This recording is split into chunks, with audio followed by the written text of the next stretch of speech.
తన బాబాయ్ వివేకానంద రెడ్డి హత్య కేసులో అవినాష్ రెడ్డి దోషి అయినా శిక్ష పడకుండా తిరుగుతున్నారని విమర్శించారు ఏపీసీసీ చీఫ్ షర్మిల.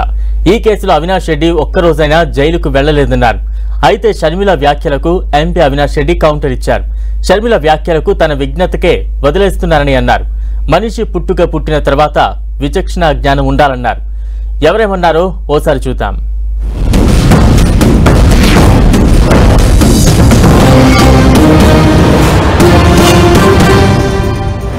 హంతకుల్ని కాపాడుతున్నారు ఈ రోజు జగన్మోహన్ రెడ్డి గారు. కాబట్టే ఈ రోజు అవినాష్ రెడ్డి అనేవాడు దోషైనా కూడా ఈ రోజు వరకు కూడా శిక్ష పడకుండా తిరుగుతున్నారు. కనీసం ఒక్క రోజు కూడా జైల్లో గడపలేదు. 5 సంవత్సరాలు అయింది చంపేసి. ఈ రోజు వరకు కూడా ఒక్క రోజు కూడా జైల్లో గడపలేదు. కేవలం జగన్మోహన్ రెడ్డి గారి అధికారాన్ని అడ్డు వేశాడు. కాబట్టి అధికారంతో బీజేపీతో పొత్తు పెట్టుకున్నాడు. బీజేపీతో అక్రమ పొత్తు పెట్టుకున్న వాడు జగన్మోహన్ రెడ్డి గారు. బీజేపీ పార్టీకి బానిసగా మారిన వాడు జగన్మోహన్ రెడ్డి గారు. ఆ బీజేపీతో ఉన్న ఆ పొత్తు కోసమే ఈ రోజు అవినాష్ అనేవాడు ఇంకా యథేచ్ఛగా బయట తిరుగుతున్నాడు. వినడానికి ఎంత భయంకరంగా ఉంటుందంటే అంత భయంకరంగా ఉంటుంది.